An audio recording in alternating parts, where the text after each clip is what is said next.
반갑습니다.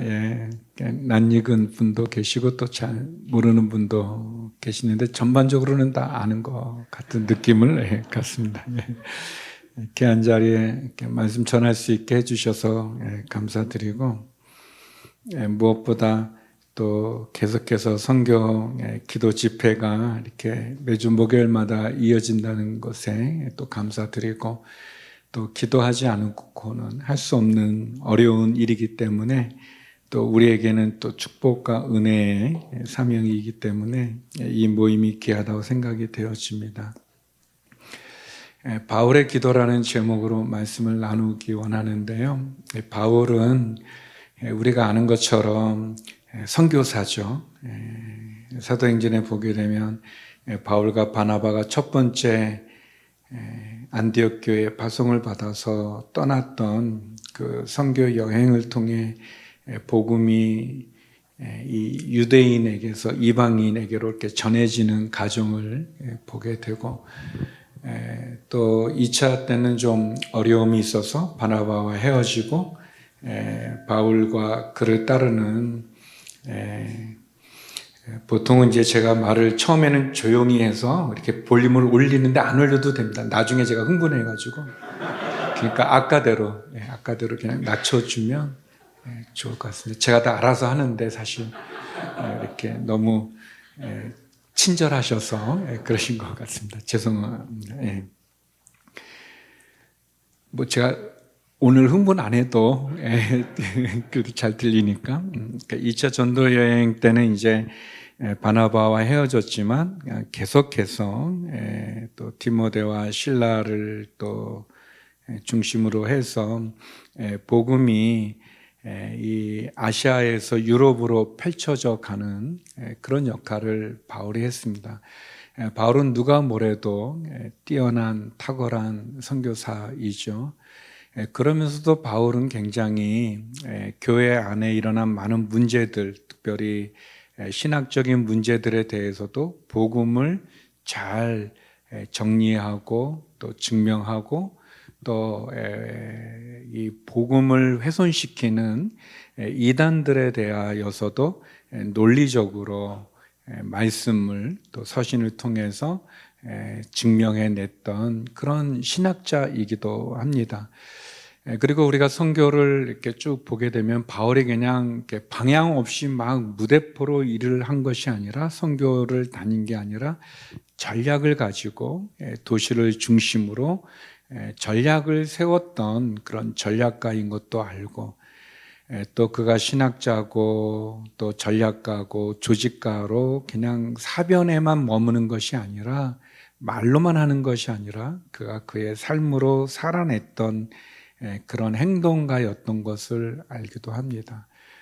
또 그가 3차 전도 여행 때는 에베소라고 하는 도시에 오랜 기간 머물면서 2년 6개월의 시간 동안 두란노 서원을 중심으로 제자를 양육하는 그런 모습을 보여줍니다.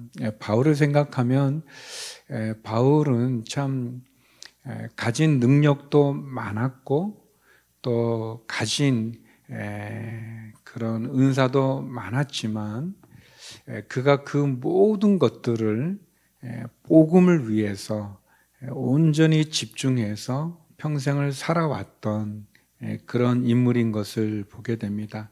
오늘 본문은 에베소 교회에 보내는 편지를 마무리하면서 바울이 에베소 교인들에게 자기를 위한 기도 부탁을 드리는 내용입니다.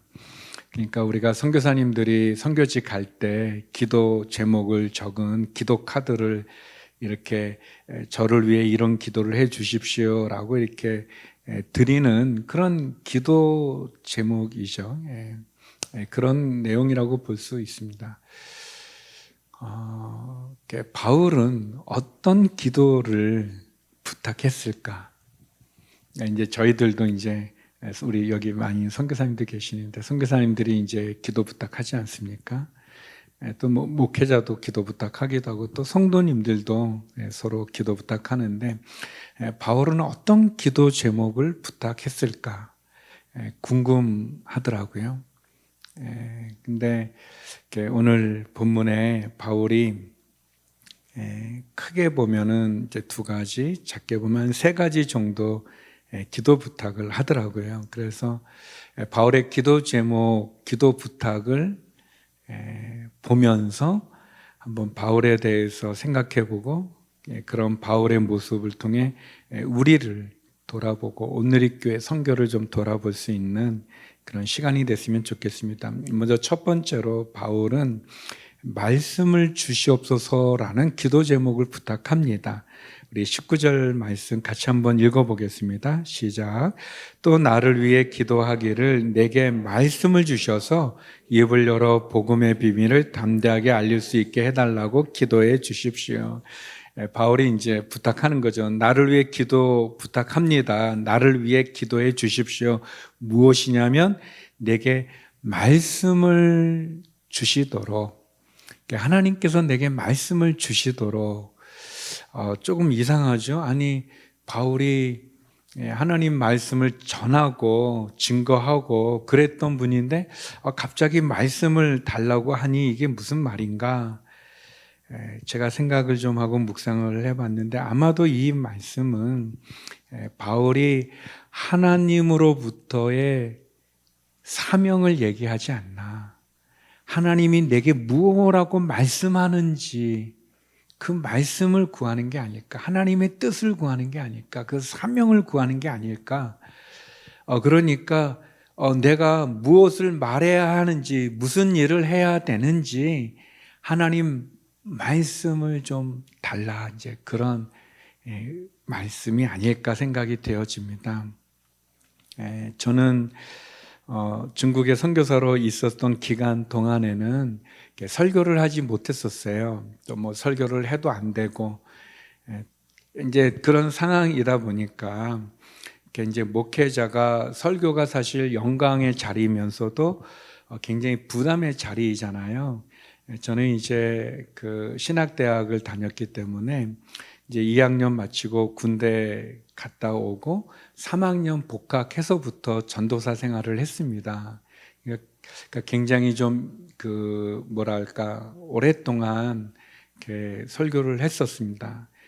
중국에 가기 전까지 거의 한 10년쯤 되지 않나 싶어요. 제가 계산을 정확히 지금 해보진 않았는데, 그러니까 수학을 잘 못하지만, 그러니까 제가 87년부터 전도사를 해서 96년에 선교지 갔으니까 9년인가요? 그게 10년인가요? 아무튼 그 기간 동안 계속 설교를 했었어요. 근데 이제 설교가 힘드니까, 어려우니까 이 토요일 날 늦게까지 이렇게 계속 고민하고 힘들어하고, 그 어린이 설교도 마찬가지입니다. 힘들었어요. 계속 아무튼 설교는 너무 힘든. 그래서 이제 제가 좀 불편하게 생각하는 성도는 뭐냐면, 목사님, 누가 와야 되는데 안 왔는데 설교해 줄 수 있나요? 그러면 기분이 나쁜 거예요.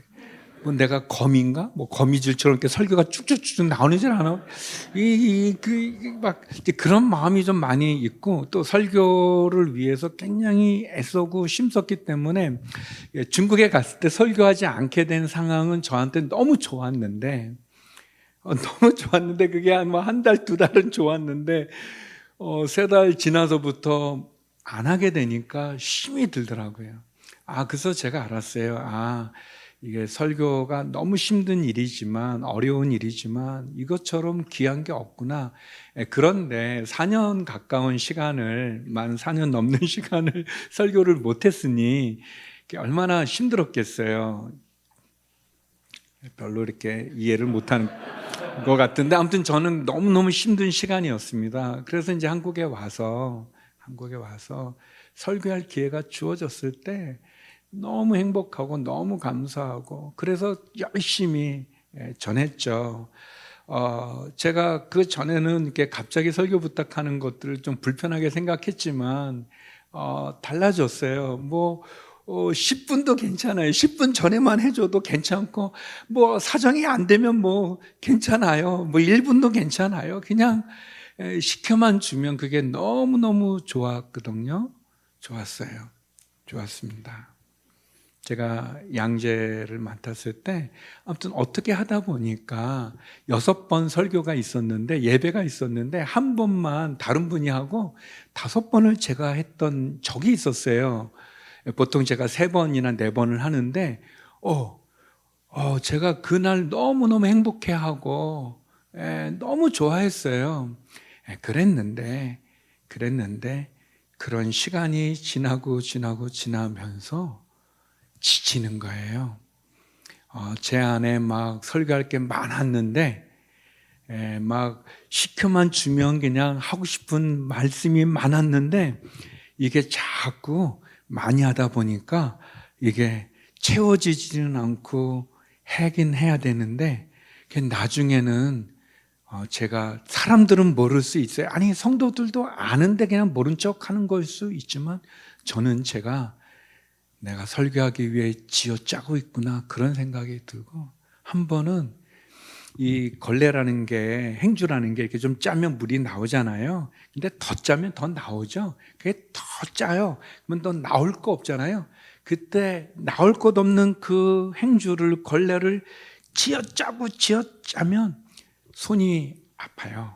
손이 이제 핏줄이 없으니까 피가 안 통해. 그런 내 모습이 꼭 그 모습 같아요. 말씀이 없어서 쥐어짜는 것으로 성도들한테 설교하는 그런 제 모습, 너무 비참했습니다. 힘들었어요. 팬데믹 이후로 안 하지만 우리 9시에 뜨는 별이라고 밤 9시에 예배 드리는 게 있었거든요. 어느 목사님이 하시는데, 제가 이제 설교 마치고 그 예배, 밤 예배 가서 설교를 듣고, 내가 이게 아무것도 없으니 이게 말씀을 받아야겠다, 은혜 받겠다. 제가 가서 있는데 갑자기 수석 목사가 와서 앉아 있으니까 이 잘하던 분이 당황하시면서, 제가 봐도 헤매는 거기에 눈에 보이고, 그래서 본당에 그 기둥이 이렇게 양쪽에 있는데 그 기둥 뒤에 숨어서 우리 목사님, 이 그냥 말라 비틀어진 이 마음에 은혜를 받고 싶은, 그 말씀을 받고 싶은 그런 시간도 있었습니다. 하나님 앞에 참 몸부림치는 그런 시간이었는데, 사도 바울이 말합니다. 내게 말씀을 주셔서 내가 말할 수 있게 기도해 주십시오라고 했을 때, 이 말씀은 무엇일까? 바울이 그가 받은 사명, 그가 어떻게 그 바울에게 말씀이 없다는 건 우리가 상상이 안 되잖아요. 그런데 바울이 첫 번째 중보기도 부탁한 건 말씀을 달라고 기도 부탁합니다.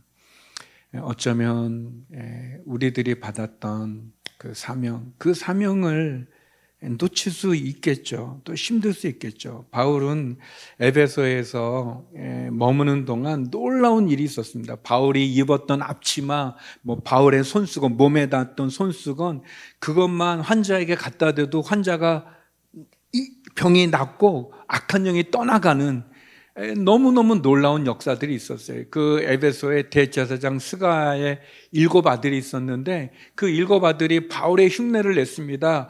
귀신 들린, 악한 영이 들린 사람에게 예수의 이름으로, 바울의 이름으로 명하노니 나가라, 이렇게 얘기했었어요. 그랬더니 그 귀신이 말해요. 내가 예수도 알고 바울도 아는데 너는 누구냐 하면서 그 7명을 힘으로 제압을 합니다. 이 7명이 벌거벗은 몸이 돼가지고 피를 흘리면서 그 한 명의 악한 사람을 이겨내지 못하고 7명의 아들들이 흉내를 내다가 완전히 칭피를 당하고 쫓겨나게 되는 일이 있어요. 그 소식이 에베소의 많은 사람들에게 거룩한 두려움을 일으키게 됐고 큰 은혜가 되었어요.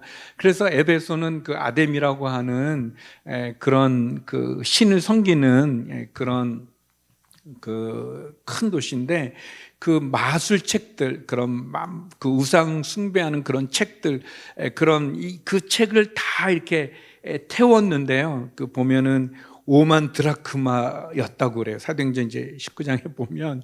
근데 5만 드라크마가 얼마냐면요, 여러분, 그런 이제 우상 숭배했던 집기들, 그런 우상들, 그런 책들, 그런 걸 다 모아서 팼는데, 일 드라마카가 한 노동자의 하루 품삯이래요. 그러면 예를 들면 뭐 8만 원이라고 하면 40억이에요. 40억. 그 불태운 게 40억이니까 엄청난 부흥이 일어났는데, 바울이 뭐라고 그러냐면 그 일 후에, 그리고 나서 바울이 말하기를 나는 로마를 가야 되겠다라고 얘기합니다. 그게 사도행전 19장 21절인데요. 같이 한번 읽어보죠. 시작. 이런 모든 일이 일어난 뒤 바울은 마게도냐와 아가야 지방을 거쳐 예루살렘으로 가기로 결심하고 내가 예루살렘을 방문한 후에 반드시 로마도 꼭 볼 것이다 라고 말했습니다. 이 에베소의 엄청난 부흥입니다. 바울의 손수건 앞치마만 갖다 대도 약한 영이 떠나가고, 그리고 흉내를 냈던 그 스가의 그 아들들이 이렇게 창피함을 당하는 그 거룩하고 40억 가까운 그 우상에 관련된 모든 걸 불태우는 그때 바울이 말하기를 나는 로마를 가야 되겠다라고 얘기합니다. 왜? 그게 바울의 사명이기 때문에. 바울은 그 말씀을 들은 거예요. 그 말씀을 아는 거죠. 하나님의 뜻을 안 거죠. 하나님 자기가 받은 사명을 안 거죠. 사도행전 9장 15절에 보면 이 다메섹에서 예수님을 만난 바울에게 아나니아라는 사람이 가서 안수하게 하나님이 명령할 때 아나니아가 안 가려고 합니다. 그때 하나님이 이렇게 얘기하죠. 사도행전 9장 15절에 보면 그러자 주께서 아나니아에게 이렇게 말씀하셨습니다.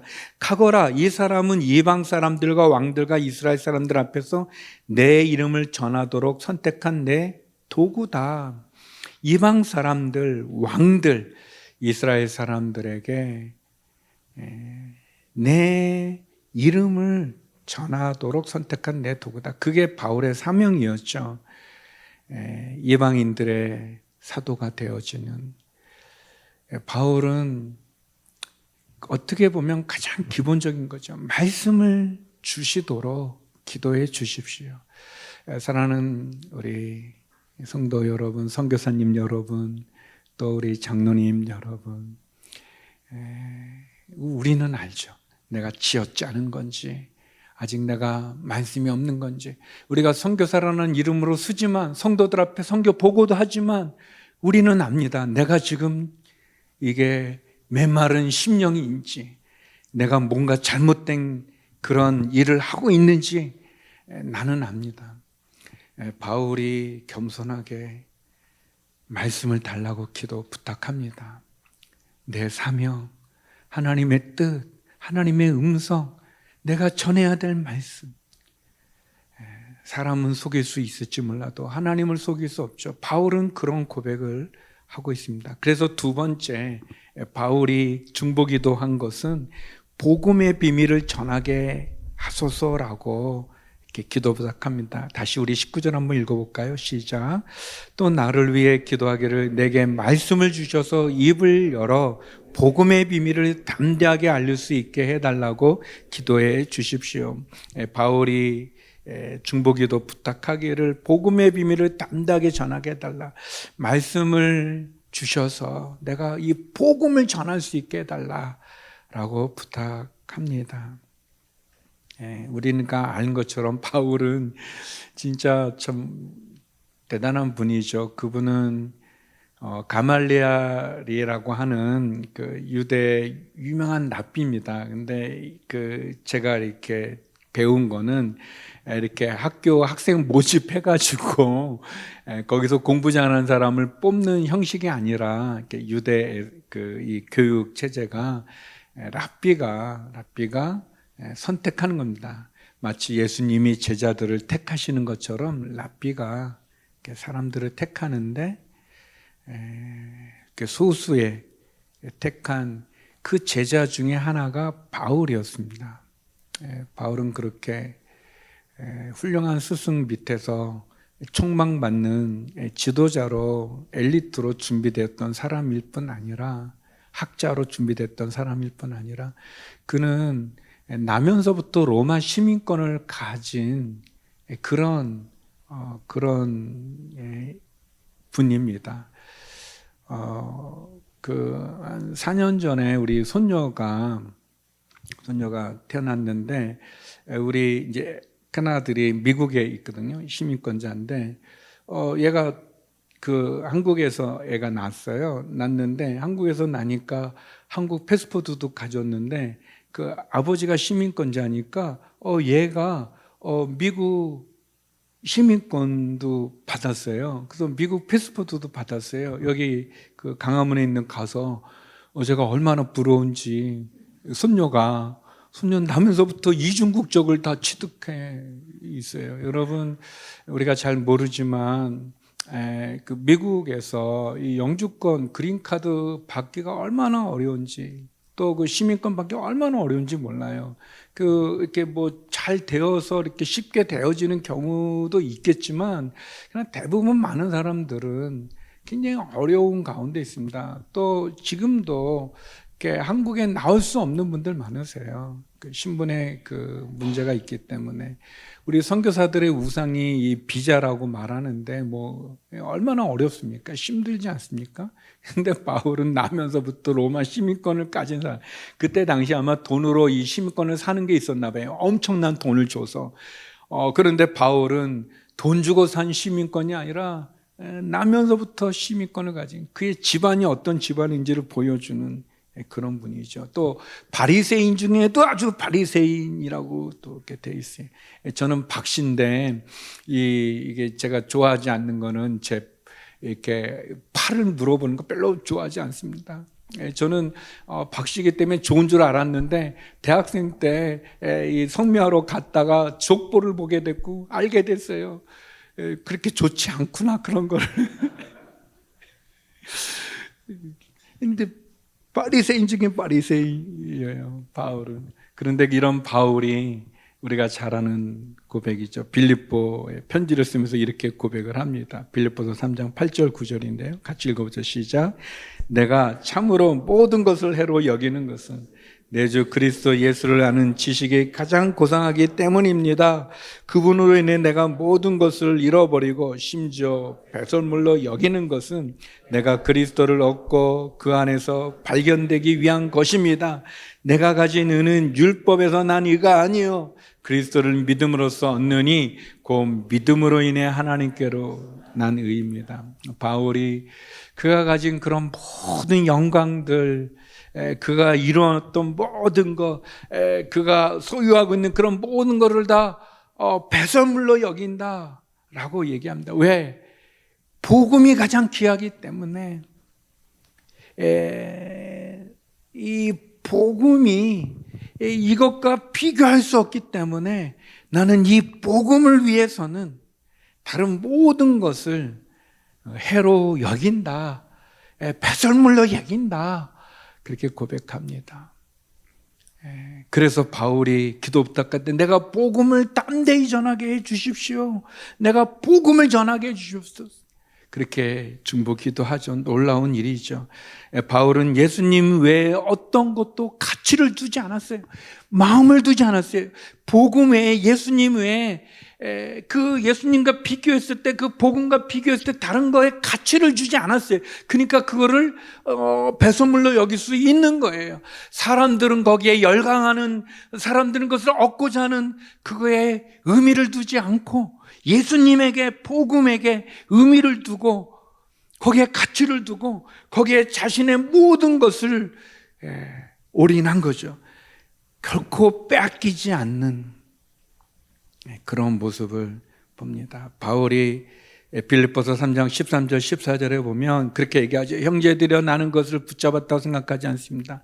그러나 이 한 가지만은 말할 수 있는데 내가 뒤에 있는 것은 잊어버리고 뒤에 있는 것, 내가 쌓았던 그런 학적인 내가 인기, 명예, 권력, 사람들에게 받는 그런 존경, 내가 이루고자 하는 그 부, 권력, 그런 모든 것 내가 다 잊어버리고 앞에 있는 것, 부르심의 사명, 그 사명을 내가 붙잡으려고 그리스도 예수 안에서 하나님이 위해서 부르신 그 부르심의 상, 그 내 사명을 위해, 복음을 위해 그 표대를 향해서 내가 달려갑니다. 쫓아갑니다. 그렇게 고백했습니다. 사랑하는 선교사님, 우리 또 선교부에 관련된 우리 모두 바울의 이런 마음이 있는가? 우리가 진짜 복음 외에 다른 거에 가치를 두지 않는가? 우리의 마음을 빼앗기지 않는가? 이 복음을 위해서라면, 예수님을 위해서라면 내가 모든 것을 다 해로 여기고 배설물로 여기고 잊어버리고 하나님이 내게 주신 그 사명, 그 복음 전하는 그 사명을 위해서 내가 쫓아갈 수 있는가? 바울처럼 한번 우리를 되돌아 봐야 되지 않을까 생각이 되어집니다. 바울은 그거를 위해 중보기도를 부탁하죠. 그리고 세 번째 바울이 부탁합니다. 이것을 담대하게 말하게 하소서. 우리 20절인데요. 우리 같이 한번 읽어보겠습니다. 시작.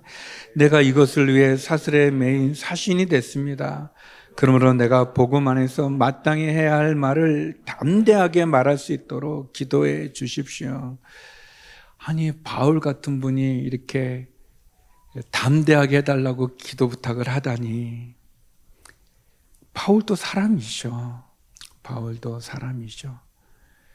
바울이 열정적인 분이고 타협하지 않는 분이고 바늘로 찔러도 피가 나지 않을 만큼 강한 분이시지만 그도 연약한 분이죠. 그래서 그가 중보기도를 부탁합니다. 내가 담대할 수 있도록, 담대하도록. 근데 담대해서 뭘 하는가? 복음을, 그가 하나님으로부터 받은 말씀을 잘 전할 수 있도록 기도 부탁하고 있는 것을 보게 됩니다. 바울이 3차 전도 여행 때 에베소에 엄청난 부흥이 있어요. 저 같으면 아닙니다. 저는 그런 기회도 없겠죠. 그러나 만약 저 같으면 제가 이제 막 사역을 하는데 누가 이 자켓을 이렇게 벗어서 병 들린 사람한테 씌워줬더니 그 병이 나았어요. 귀신 들린 사람한테 제 손수건 좀 달라고 그래서 제가 드렸더니 이 손수건을 했더니 그 악한 영이 떠나갔어요. 너무너무 엄청난 부흥이 한 도시 안에 엄청난 여러분 그 에베소라는 도시는 지금으로 보면은 로마, 그때 당시에 로마가 있었을 때, 지금은 이제 로마가 뉴욕이 지금의 로마잖아요. 뉴욕이라면 파리 정도 됐을 만큼 엄청난 큰 도시입니다. 에베소라는 도시가 자그마한 도시가 아니에요. 그 엄청난 도시에 이 바울의 그 인기라고 그럴까? 그 바울에 대한 그 유명세? 그 기적? 이런 말할 수 없잖아요. 그리고 그게 열매를 맺는 거예요. 열매를 맺고 있지 않습니까? 큰 붕이 있지 않습니까? 그러면 저는 거기에 있고 싶죠. 누가 로마로 가라고 한 것도 아니에요. 누가 예루살렘 로마로 가는 건 사실 죽음을 생각하면서까지 그 고난의 그 자리로 가는 거니까 너무 힘든 건데 그렇게 하지 않죠. 근데 바울은 그렇게 안주하지 않았어요. 부흥했다고 그가 안주하지 않을 수 있는 건 그가 하나님의 말씀을 늘 들었기 때문에 그래요. 자기의 사명이 흔들리지 않았기 때문에 그런 거죠. 하나님의 뜻을 알기 때문에 그런 거죠. 그래서 그가 아까 우리가 읽었던 대로 아가야와 그 지방을 이렇게 해서 다시 예루살렘으로 가는 길에 이 에베소에서 그가 목회했던 장로들을 만납니다. 그런데 에베소까지 갈 수 없었기 때문에 밀레도라는 곳에, 항구죠. 밀레도, 거기에서 이 장로님들을 만나게 돼요.